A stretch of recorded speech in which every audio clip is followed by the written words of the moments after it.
L'évangile de la gloire du Dieu béni, 1 Timothée 11, l'évangile de votre salut, Éphésiens 1, 13, le mystère de l'évangile, Éphésiens 6, 19, l'année de faveur de Dieu. Une meilleure traduction est l'année de grâce du Seigneur. C'est ce qui est introduit par l'évangile, ce qui se trouve en arrière-plan, et qui fait de l'évangile de la gloire du Dieu béni.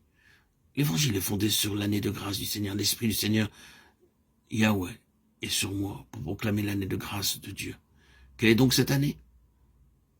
Le principe vient de l'Ancien Testament du livre du Lévitique.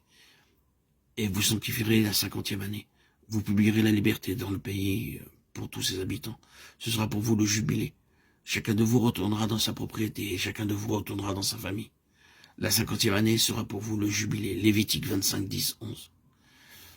C'est l'année au cours de laquelle la liberté est proclamée. Et nous avons dans Ésaïe 61, 1, la liberté pour les captifs. C'est l'année du jubilé, la 50e année. Et la 50e année devient l'année au cours de laquelle la bonne nouvelle est annoncée, pour proclamer la liberté, l'année de grâce du Seigneur. L'Esprit du Seigneur, Dieu est sur moi, pour proclamer cela. Alors le jour de la Pentecôte, la 50e année, 40 jours de la résurrection à l'ascension, et 10 en attente dans la prière, l'Esprit vint sur l'Église et l'Évangile. La bonne nouvelle, la proclamation de l'émancipation commença à s'annoncer jusqu'au bout de la terre. Donc, quand le jour de la Pentecôte fut accompli, l'année de grâce du Seigneur commença. En retournant à Ésaïe, nous pouvons nous souvenir que ces prophéties à partir du chapitre 40 font allusion au retour d'Israël de la captivité, à un peuple qui était prisonnier en captivité. La proclamation de leur liberté est faite. L'affranchissement de ceux qui sont liés, l'année de grâce du Seigneur pour leur retour. Mais quel est l'arrière-plan de tout cela?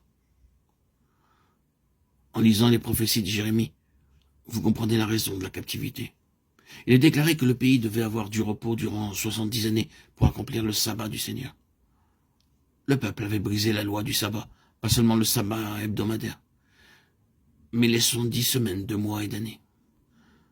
Le pays n'avait pas eu son repos, les captifs, les esclaves n'avaient pas eu leur repos, leur libération. Le peuple se moquait ouvertement de la loi du sabbat. Ésaïe 58 dit qu'ils avaient tourné son jour saint en un jour férié pour en faire un jour pour leur propre plaisir. Ils brisaient la loi du sabbat. À cause de sa signification, cela ne pouvait pas être fait en toute impunité. Et ils sont donc allés en captivité durant 70 années. 10 fois 7. 10 est le nombre de la responsabilité. 7 est le nombre de l'accomplissement spirituel. Ils étaient tenus responsables devant Dieu pour cette affaire.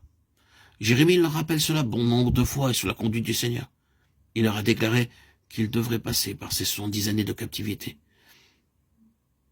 Après cette période, à la fin du livre des Chroniques, vous avez ces mots. La première année de Cyrus, roi de Perse, afin que s'accomplisse la parole de l'Éternel prononcée par la bouche de Jérémie.